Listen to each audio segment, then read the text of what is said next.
So today is the Friday, huh? So we have a Q&A, and this will be the third week of our Mettā Bhāvanā. Huh? So hopefully you'll still have the drive, Don't puncture halfway, three-quarter, Make sure you got one, next week you still got one more week and push it through. All right, so we got a number of questions for tonight, and not too many, but since there's not too many, I can explain a little bit more. So good, let's just go to the questions. All right. Okay.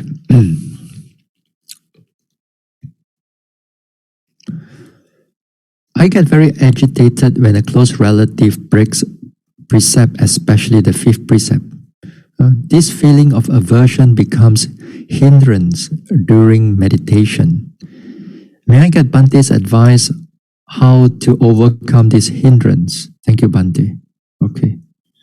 All right. Now, occasionally, this type of thoughts do arises in meditators, and sometimes this type of hindrances can be very strong. And especially like this question, the aversion can be very strong. Now, the Buddha mentioned a number of things that we can able to overcome this aversion, this anger, and so on. Let us look into the sutta. Let us look into the sutta, and we're going to see what did the Buddha mention. And from there, let me explain how we're going to overcome this aversion during the meditation. Okay, let us stop the sharing, and then we go into the next one. Where's my Kindle? Yes. Okay. Can see? Too small? Hold on. Let me make it a bit bigger for those who have a difficulty of looking at it. Okay, I think okay. All right. 161. This is a Anguttara Nikaya, book of the five, because there will be 5 things there. Now, how to remove resentment, how to remove the anger. Bhikkhus, there are 5 bhikkhus. There are these 5 ways of removing resentment by which a bhikkhu should entirely remove resentment when it has arisen toward anyone.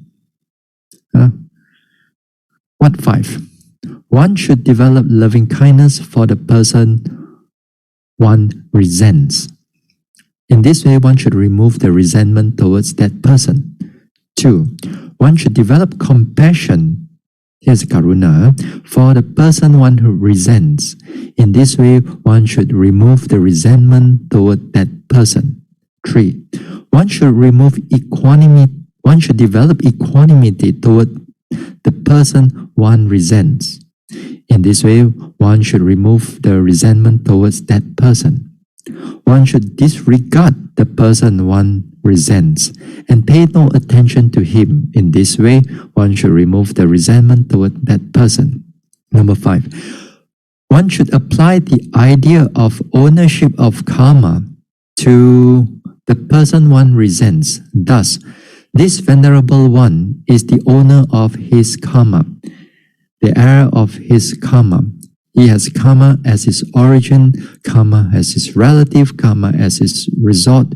He will be the heir of any karma he does, good or bad.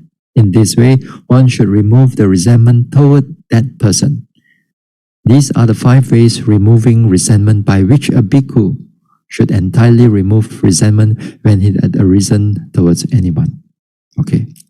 Now, after that, we go to the Dhamma 162 also. This one is spoken by Venerable Sariputta. So let's look at the 161 first. We go back to this one. Okay. Now, your question says that you are having a aversion towards your close relative, because that time when you're meditating, you're remembering his deeds that he broke the 5th precept. Maybe he's taking a lot of alcohol or drugs or other things that is considered of breaking the precept. Good. Now, one should develop loving kindness for the person one resents. First of all, do you have that strong loving kindness in you or not? Before you can develop it to overcome your anger. If it's not enough, that means this way may not be so good. Yeah? Even though while you are doing loving kindness meditation, even though while you are doing this Mettā Bhāvanā, but because of your loving kindness is not strong enough, it's not developed enough, that you can able to use this loving kindness to completely overcome your own anger. Yeah? So if this way cannot, let's go to number 2. But before we go to number 2, maybe you can do this way. Yeah? You try and see. Yeah? If you cannot, sometimes you just never know. Because sometimes after we develop some degree of loving kindness, there could be something developed in us. And it could be very helpful. And sometimes these type of thoughts arises in you, and you remind yourself about Metta. May you be free from all kinds of harm and danger. Yeah? Now here, without expectation, first of all, you must not put any expectation in when you are radiating to be free from any form of harm and danger, or any form of, or may you be safe, may you be this one. Even though that close relative of yours, when you remind it, when you remind yourself about the loving kindness, then without any expectation whether he's going to change his habit or not, that is not your area. Your area is just to arouse that loving kindness to that particular person. Now, because that particular person, to you, when the loving kindness is not equal in the sense that it's not developed, therefore, when you look at the person, or when you able to visualize the person and his deeds or her deeds, then you felt very uncomfortable. That's why if it's uncomfortable, you cannot develop the metta, then you have to, you must not do it this way.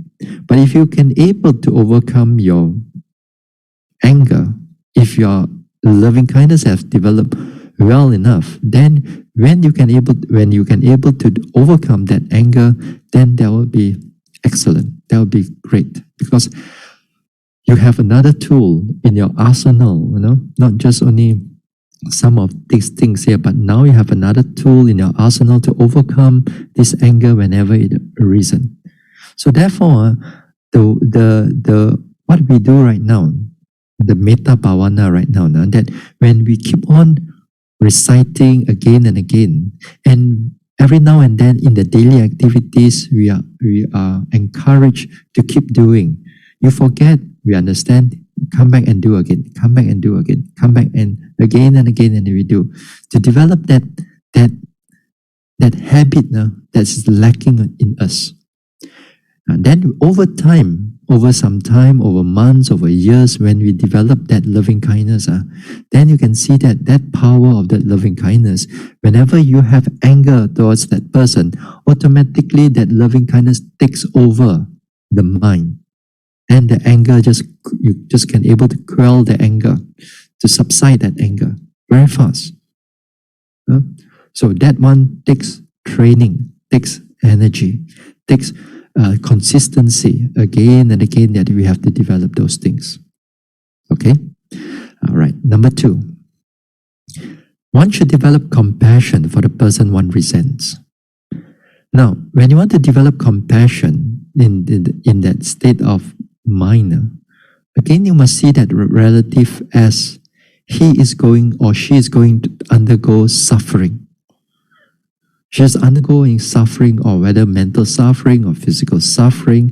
And sometimes when they go through this suffering, they try to drown the suffering with the bottle, and then try to forget about all the suffering. It's quite sad, in this sense. But if you want to use karuna, to overcome it. You must able to see that the person is going through some degree of suffering, and you focus on that suffering, and you wish him that may he be free from whatever suffering that is going through. If you forget about what drinking, about precepts and so on, this is like you have to look at it beyond the precept, because maybe he's suffering, some suffering that is going through that we do not know. Then he's going through that. Then with that compassionate heart, may you be free from all that suffering. So with that compassionate heart, then again that state of mind, also the state of anger, the resentment also disappear. But of course we have to be careful. When we do this karuna thing, make sure that our mind don't over towards the becomes sadness, becomes emotionally distraught.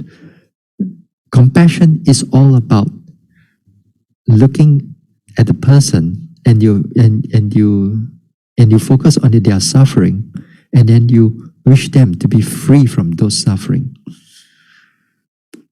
It's a wish again. Again, it's a genuine wish, it's a sincere wish, just like Mettā. There's a sincere wish and so on. Again, here you must not have any expectation. Just because that you wish them Mettā or wish them karuna, then behind your mind you expect them to change. Because sometimes in our development of this Mettā, again and again, sometimes people will come and tell us about some miracle thing that happened. I start to do Mettā right now, and then my colleague right now are not so angry with me right now. Maybe not. We really don't know. But the thing is that when you do that, you put a lot of expectation in your Mettā. You thought that your Mettā has done something, and then you expect that person has changed, So, Mettā does not expect them to change and so on. It's your change that is most important. When we do to all beings, and finally, it's not whether the all beings get your Mettā or not. It's whether your loving kindness improve or not. It's finally back to yourself. Okay? So the compassion is here. You look into the suffering of that person. Say if you find that the person is going through suffering, you wish and you genuinely wish that the person to be free from that suffering. This is number 3, and this is number 2. Now, number 3, he should develop equanimity. Actually, number 3 and number 5, it's almost the same thing. Because this equanimity, this is upekkha. Number 5 also is the extension of upekkha. So number 3 here, when you develop equanimity, that means you're aware of it. You're aware of it, but you don't get angry about it, and you don't do anything about it. But you know the whole situation. Your mind is mindful about it. When it is like, for example, when it's coming into your mind, you're aware of it. You're aware of it. You're not radiating Mettā. You're not radiating karuna, but your mind is aware of it. Just like when you do mindfulness, you're aware of it. You learn to accept the thought. But you must not go into the thought thinking that, oh, this is my relative. Oh, this is my this and that. You must remember that this is just a mind-created thoughts. There's nobody inside there. If you fight the equanimity, if you're going to fight that equanimity, if you're going to fight the thinking mind, that you think that this is real, then you already drown into the story already. The moment you drown in the story, whatever meditation that you are going through, the whole mindfulness, everything is just cut off already.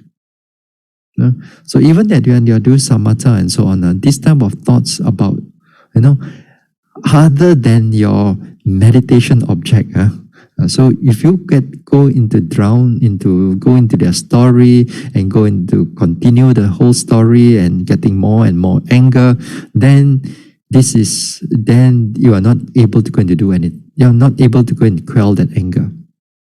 So here, this equanimity is more towards the mindfulness part. You towards the more mindfulness part, you are aware of it. You're aware of it. You learn to accept the thoughts. You don't fight the thoughts because it's just thoughts passing through. Okay, this is one way. This is more like a mindfulness practice or more like a vipassana thing. So this is number 3. Number 4.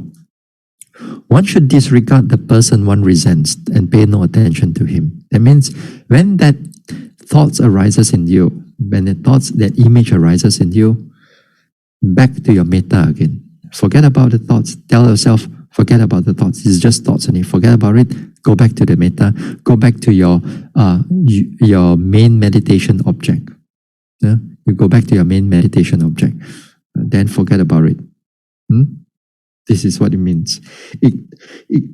Ignore the whole thing. Ignore the whole thing. Because if you don't ignore the whole thing, if you cannot handle it, sometimes it gets even more stronger, even more. The anger gets more difficult, getting bigger and bigger. The anger. So a lot of times we have to forget about it. I think for your doing right now, let's say Mettā right now, and then maybe number 3 or number 4 will be quite good for you. Number 3, because a lot of you maybe have a vipassana background, and then this number 3 will be good. Number 4 will be good because when we are developing this type of meditation, whether it's vipassana or whether it's samatha meditation, in the beginning part of the meditation, we usually ask the yogis just this type of thinking, we just have to ignore it. You know it's there, but you just let it go. Let it pass it through. Just go back to your meditation object. Because in the beginning part, when the mindfulness is not strong, when the faculties are not developed, we cannot go head to head with the anger. We're going to lose to it. It's only some time later when your mindfulness starts to build up, then that we can able to overcome that anger. In the meantime, in the beginning part, usually when your mindfulness is not strong, it's better to do number 4. Ignore it and just keep on moving. And with this one, sometimes even my instructions, sometimes in vipassana instructions, then in the beginning vipassana instruction for beginners, then I put number 4. You should ignore all the thinking thoughts. But 2 weeks later, a week later, maybe when the mindfulness starts to develop, then I said number 4 you cannot take it already. You do number 3 already. That means that time the anger comes in or the thoughts come in, you have to pay attention to it already. That means you have to be aware of it and not push it away. So it all depends on the development of that mindfulness, the quality of that mindfulness. The stronger the better, of course. Number 5. One should apply the idea of ownership of karma to this person one resents. This venerable one, of course, this close relative, like if it's yours, this venerable one is the owner of his karma, the heir of his karma. He has the karma of his origin, karma as his relative, karma as his result. Now here what it means that you reflect on karma and its vipaka. You reflect in the sense that when you remember that when he do such an act, he will bear his own karma. We don't have to get angry about it. If you get angry about it, that means we are kind of like, in a way, sometimes you get obsessive and possessive of others also.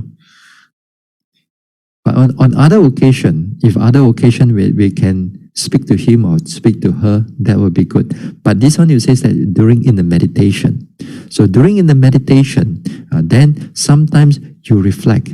He is the owner of his own karma. He will whatever deeds he has done, then he will bear up with his own way.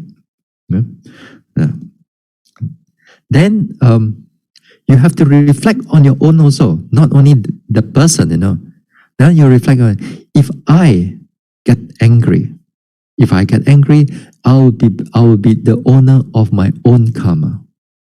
I'll be the owner of my own karma. So whatever his deeds he's done, then he will bear with his own karma and his vipaka. But if I get angry, then I'll be bearer of my own karma and vipaka, karma and its resultant. So it's good that we reflect on our own too. So it's not so that anger also does not arise. Okay, so this is one way. This is one of the 5 ways that you can able to do. Now here is the next part, 162. Friends, these are 5 ways of removing resentment, which a bhikkhu should entirely remove resentment when there's a reason towards anyone. What 5?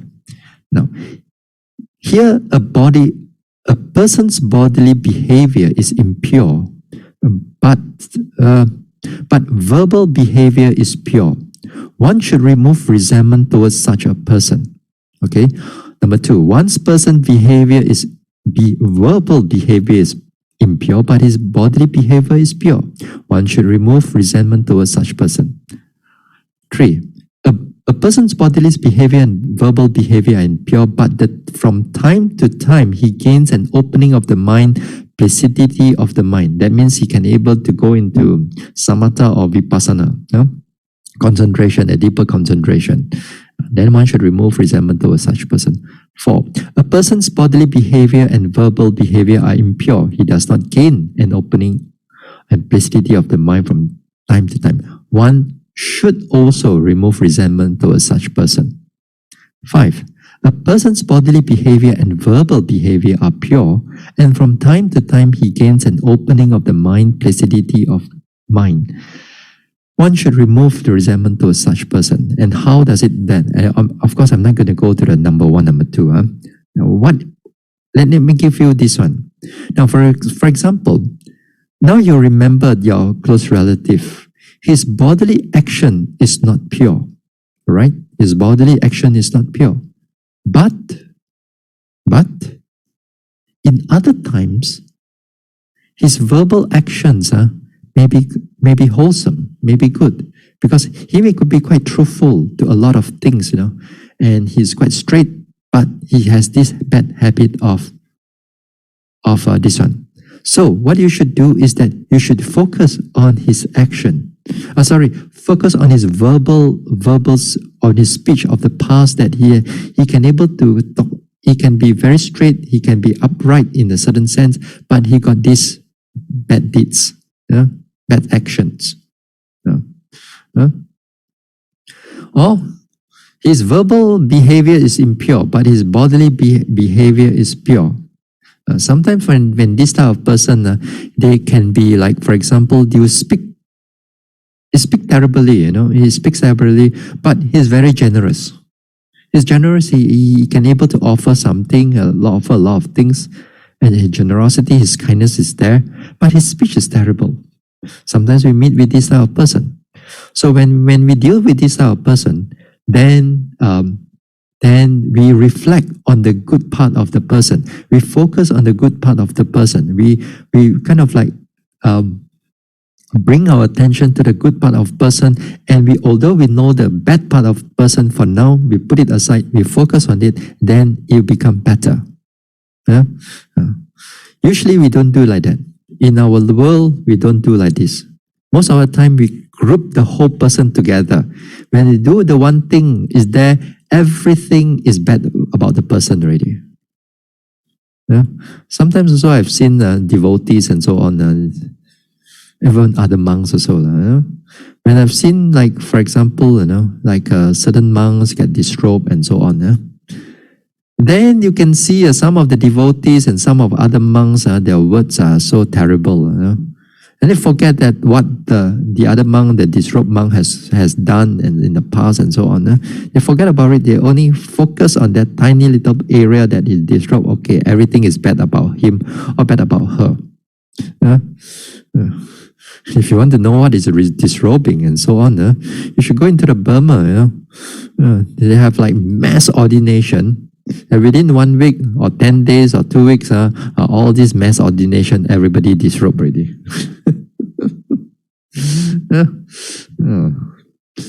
But it's still a good deeds, Even they ordain for 1 day and then the next day is to disrobe. There are people like that, we have seen also that they ordain 1 day. Then some people say, what? They just ordain 1 day and then disrobe already. What for ordain? What for? But then people forget that 1 day, that 1 day is a 1 day of great merits. 1 day of great merits. People don't see those things. They see, what for you're going to ordain? Make people very mafan, they're going to ordain you and so on. But they don't forget that 1 day. So the same thing, when you kind of number 4, number 3, number 4, number 5. This one is when the mind is able to meditate.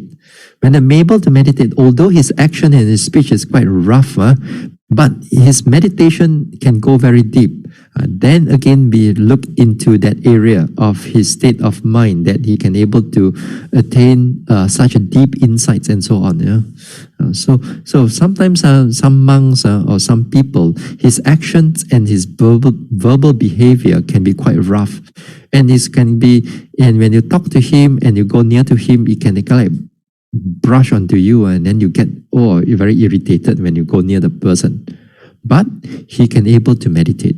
He can able to gain insight. He can able to gain deep insight or jhanas and so on. So something like that. So this is about 1 to 5. This is what it meant here. So you want to know more? Well, book 5, 162. Okay, let us go back to this one. I take half an hour to just explain this one. Actually, I wanted to talk about these things on the next week one. But since you asked this question, I kind of like have to kind of answer it. So next week, I do not know what to talk already. Okay, next one. Okay, we go back to the next question. Not too difficult.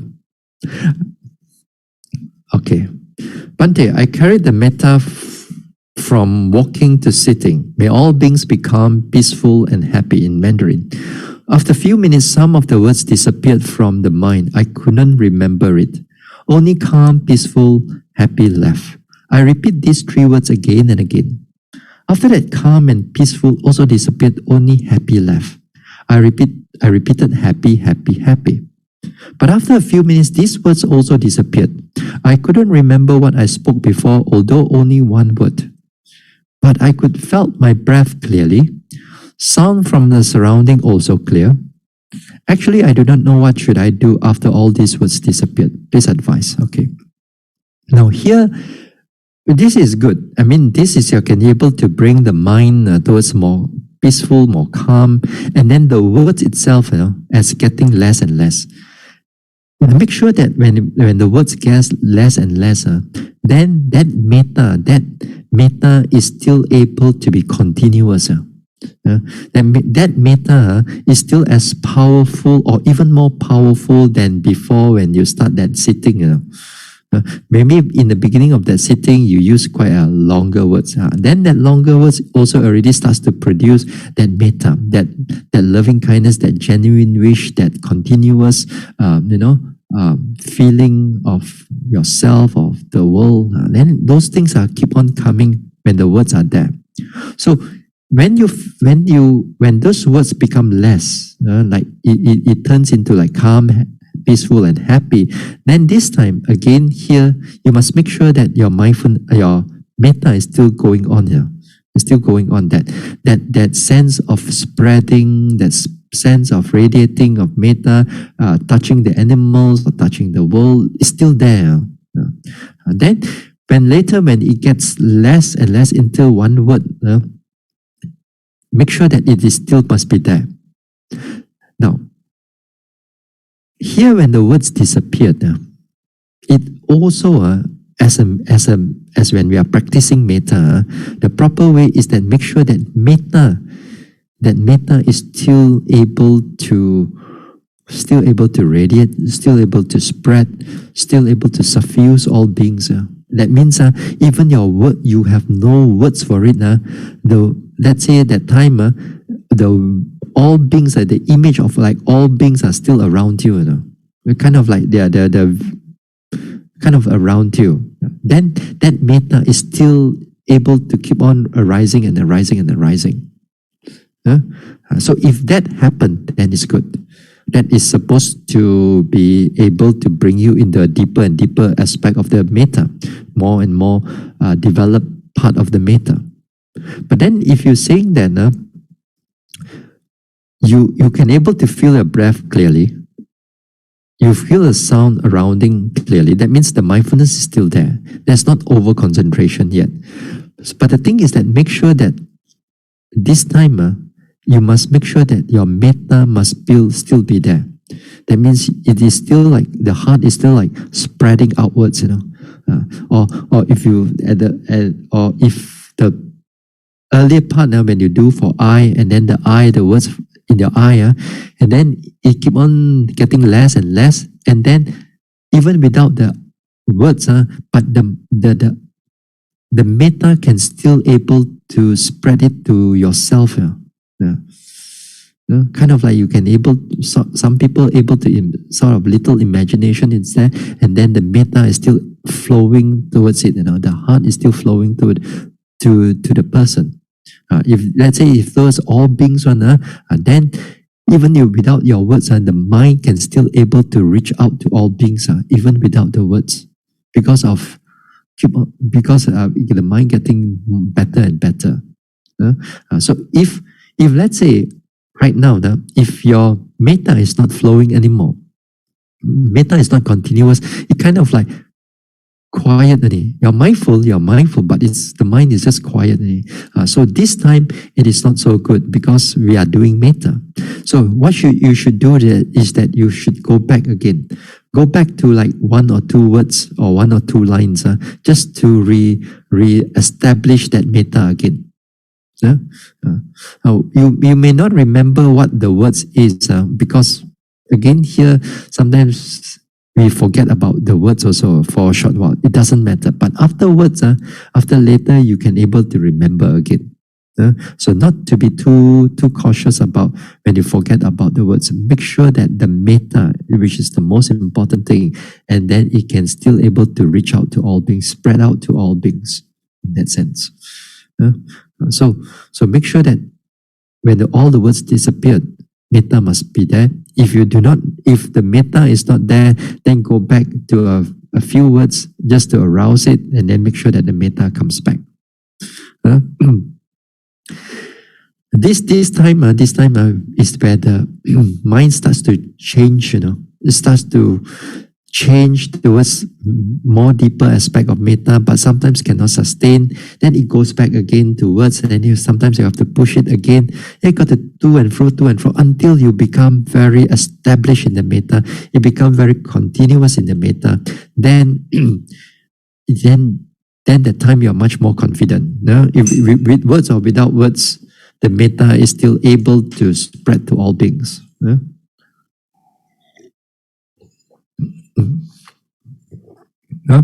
So not too difficult, but to come here is quite difficult. But then for those of you who are reading this one and listening to this one, does not mean that every time you do Mettā must be happy, calm and peaceful. No, happy, calm and peaceful is the secondary part of Mettā. It's not the primary thing. It's not your yardstick. Bhante, how come I meditate 2 weeks already? How come the calm and peaceful ko bo lai ko? How come they are not here yet? Am I doing right or am I doing wrong?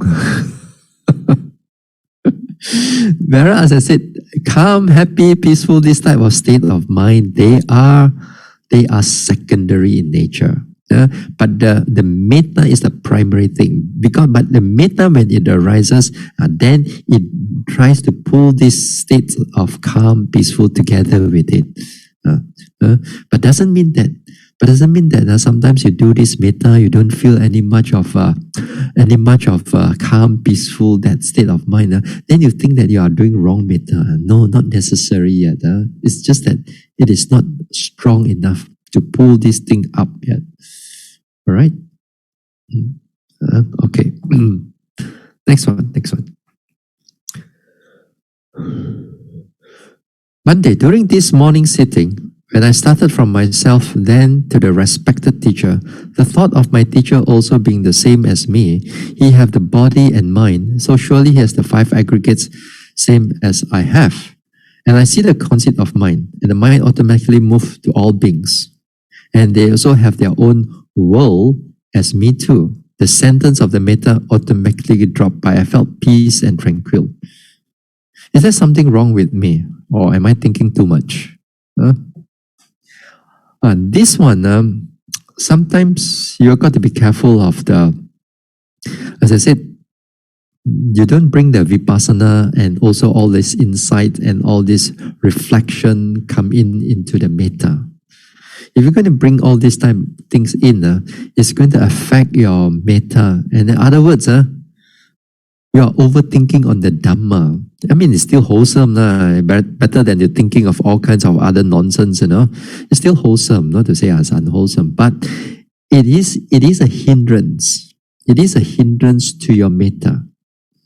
So when you are doing, let's say, a thought to your teacher, just focus on the good part of the teacher will do. Go and talk about, go and focus on the 5 aggregates. Then after that, your conceit, his conceit, everybody's conceit. This type of, is overthinking on the Dhamma already. So don't do like that. Don't try to draw the line, mental line don't let the reflection about anicca, dukkha, anatta, everybody will die. All these 5, those with 5 khandhas, they will go through change while they are doing metta. So everything become jumbled up. So let those reflection come in on another time when you are not doing metta, when you are not doing the sitting or walking, when you are doing a proper walking or sitting meditation. So this time, all these type of aggregates, push it all aside. All your job to do is that when you visualize the teacher with all his qualities and everything, then you radiate the metta. Yes, he's a kind person, he's a good person, may he be free from all kinds of harm and danger. And then cukup, like that, enough, don't go and again get kaliu,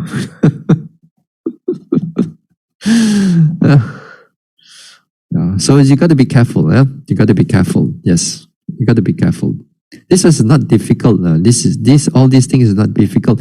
As I said, metta is just when you practice samatha meditation or like metta, for example, make sure it's the primary object. There's only one primary object. Other thing, you don't look into it. You don't look into it. Even the other form of Dhamma thinking also. So don't go and mix up all these things. Samatha is something like this. It's simple in that sense. Okay. All right. Last question. What did you all write in the chat? Hold on. What did you all write in the chat? What is the most effective way to subside anger when it arises during daily life, not in meditation? This is in the chat for those people who can't see from Facebook. Okay, wait. Later. Okay, let's talk about this one first. Bhante, now we have some metta orientation or practice. My question, how to incorporate metta with vipassana when we been doing in our daily, what vipassana we have been doing in our daily life in the 3 aspects: formal sitting, formal walking, daily activities. How to allocate time and priority so that we can progress in both. Thank you. Wait.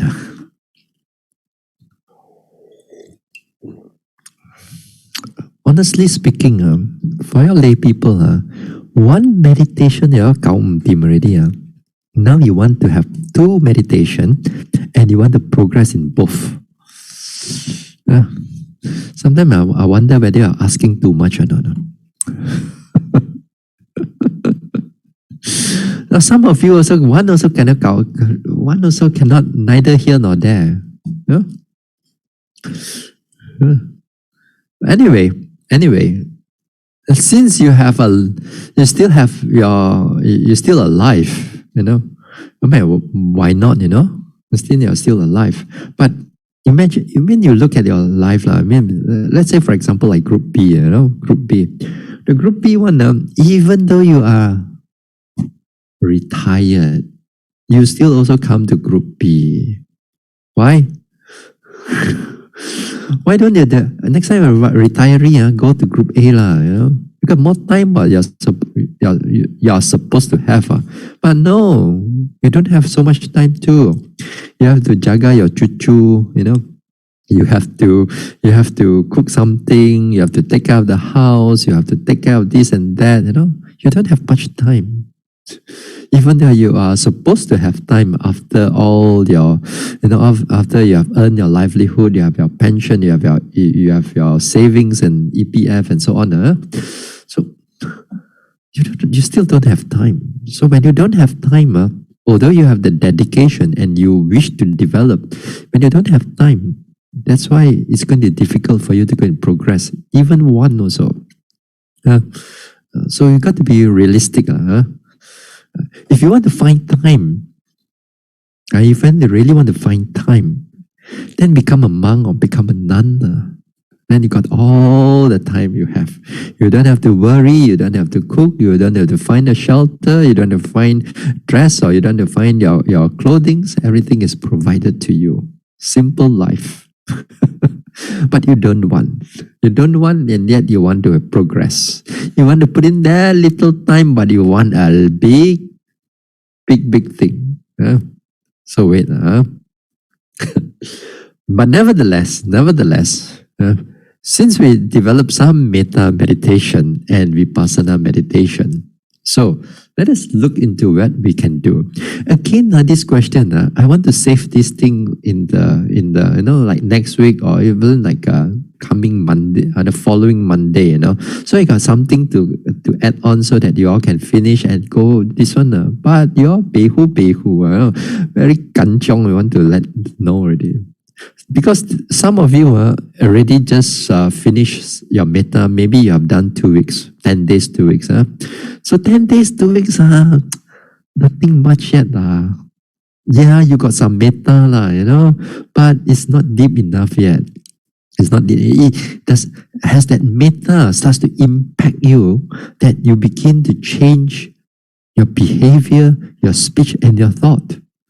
Has that impact you so much? So 2 weeks only, I don't think so that impact you so much. So there are still a lot more that we can do. Now let's say when you develop some Mettā to some degree of development, and you have developed also Vipassana, some degree of development, that will be ideal state if you can develop those things. So what can we do when we are not in the retreat, let's say? When we're not in the retreat. Before that, let me tell you what is in the retreat first. What can we do in the retreat? Then what we are not able, what we can do out of this retreat. That means when you are at home. What can we do in this retreat? Not this retreat. I mean in the physical retreat, a proper retreat. Now, you see, let's say when I do this Mettā, I incorporate together with my Vipassana at times, and not all the time, but at certain time. So how do I do it? I find that my time when I'm not so alert that time, my mind when it's not so good at doing Vipassana, then I switch over to Samatha meditation. For example, early morning, my mind is not so good, and for years, that 5 o'clock sitting, gone, finished.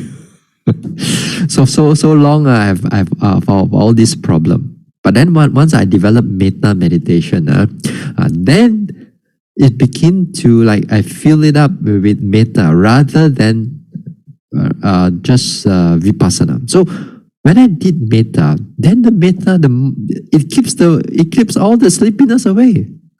It keeps the sleepiness away. At the same time, the mindfulness and the Mettā is building up, so that it can, when it's building up, then later another sitting, or the later of the morning sitting, then that later of the morning sitting also become much more better, much more developed. If not, sometimes my first sitting and my second sitting after breakfast also koya because of that sleepiness is just dragging through. So I change it to Mettā in the early morning. When I did that Mettā, then the subsequent sittings throughout the day, it's very good. It's very good. It becomes this one. Then when it comes to the evening part, to the night part, when I'm still meditating, that time the tiredness starts to coming in, starts to pressuring, and now your body is tired, but the mind is still very alert. The mind still want to go, want to push further. That time, because of the vipassana is strong, it's already built up throughout the whole day. The mindfulness is strong. That time you don't have to do the Mettā anymore. Because that mindfulness itself, that wisdom factor, the effort, it protects the mind from getting any form of drowsiness. Even the body is tired. But until the bell rings, it's not tired. So until the bell rings, ding dong, dong, dong, dong, dong, everything, mindfulness just drop everything. Then you can see the yawning comes in, the tiredness come in, every part of the body is painful. Then all this coming in. Then you have to drag your body to the bed or to the toilet, pass water. After that, knock into the bed, sleep. So that's how we practice until the energy is not there, bodily energy is not there. Until it's totally flat, and then go back. When you go into the bed, it's very fast, less than 5 minutes, less than few minutes actually, gone, sleep. Until the next morning, wake up again, drowsy, and then do Mettā again. So this is how I incorporate into it. Now, sometimes there are some people, some yogis, that when they incorporate into it, is that if they go for a long retreat. I'm talking about a long retreat, talking about months, When you say that your long retreat is just 1 month retreat or 2 weeks retreat, that one not long enough. Not long enough. Into the standard. People go into like 1 year retreat, 2 years retreat, or 5 years retreat, or perpetually retreat. They got all the time, because they are monks or nuns. There are certain times the vipassana go into a dry run, as if like nothing is there, your mind is hindrances for a period of time, it comes in, you cannot able to go through, and so on. And then what they do, they change to Mettā. And this one also happens for those who are enlightened also. They are not arahant, but they are enlightened. It may be first stage, and then certain times the hindrances still coming in, and then they switch over to Mettā, and then realign the mind again for a period of time, and then after that switch back to vipassana and develop the whole this one. Sometimes for some people, they sort of like 15 minutes of Mettā and then 45 minutes of vipassana. But usually this way, for most people usually like to use this way, but normally this way, that the Mettā doesn't develop very far. It's just help to cool off the body and mind on it, but sometimes it doesn't do anything much also. You need to have the skill of doing Mettā. You need the skill of how to walk, how to sit, and how to bring the mind calm, and when to change, when to drop the words, when to bring back the words, when to spread to all beings, when to yourself. You know the appropriate time and appropriate situation for it. So usually some yogis, they develop it in the beginning, like 15 minutes, after that 45 minutes or so. Usually the Mettā doesn't go very far. You need to have that Mettā to spread it out longer so that the Mettā can progress. Okay, so this is something on the physical retreat. Now, on the householder, people like you, when we are not in retreat, what can we do? For example, like right now, I am not in a retreat. I'm not in retreat. What can we do in this sense? Yeah? So here you want to develop samatha and vipassana. Good. My advice is that if you want to develop something, put time into it, then only you can develop something. If you don't put the time into it, you cannot develop anything. So let's say that you want to keep your metta alive. Good. Wonderful. Then let's say at other times, you spend like 2 weeks or 3 weeks just doing metta. Forget about vipassana, just do metta. Develop that metta. Then after that, when you reach about 2 or 3 weeks, up to you. Then after that, make a determination, go back to the vipassana. Then for that vipassana, do for 2 or 3 weeks or 4 weeks, up to you. Then later part, you feel that if the vipassana is not going well and mind is not clear, then switch again back to metta. Because when you are at home, and you've got so many other chores to do and so on, sometimes this metta or this karuna or this samatha meditation, it can be very helpful in the sense that it can help you to clear some of your thinking mind and you relax the body. And sometimes when we are, working and so on, your body tension builds up without you knowing it. Pressure here and there builds up without you knowing it. Because our mind is not on our body. Our mind is always like out there, looking at something to do, something to plan, something to cook, something to clean, something to do, always there's something to do, but we forget to look into the body. So with that metta, when you develop it, then when you have the skill of that metta, the skill of the metta brings the mind into calmness, to clarity quite fast. It brings that down, and then with that also it clears away a lot of your tension and tightness here and there. It helps to clear it off. With that, when it's clear off, sometimes you find that, okay, when everything is clear off, you find that if you wish to change to vipassana, then by all means, you change over to vipassana and continue to vipassana. Also can. But you must have the skill first. You don't have that skill of the metta. You cannot able to do that. If you just every day just spend a few minutes on metta, you're not going to go anywhere. So definitely you need to have that time first. Build it up. Build it up after you have a time like metta, vipassana, metta, vipassana, metta, vipassana for some time already. Then that time when you really want to do vipassana, that time you spend it for a longer period of time, and then anytime your body feels difficulty and anytime your body feels too tired and so on, then that you bring back the metta to help you to clear off, to smooth out the whole your spiritual development. So it can be very helpful. So usually if I recommend, my recommendation is you need to have a period of time. You need to have a period of time like some weeks to do something. If you just every day you want to do that one little bit, metta a little bit, vipassana a little bit, then tomorrow metta a little bit, vipassana a little bit, tomorrow, that one not so good. Not so. I find that for my mind, this one may not be so good. Because this one also not really developed. That one also not really developed. Both also you don't really develop much. So it's good that spend some time first. So you got a lifetime to go. You got a lifetime to go, so you got all the time to spend on this thing. Then not only that, then perhaps when you begin to understand how to do karuna, then you got another extra thing for you. Or you want to learn about mudita, there's another thing. You got to learn upekkha, you got another thing. And then when you are skillful in all of them, let's say, or even anapana, you can skillful all of them. Then you just like rolling the dice. Hey, today you just roll the dice. Oh, number 3. Okay, let's go to mudita. You're skilled with. Now you got nothing.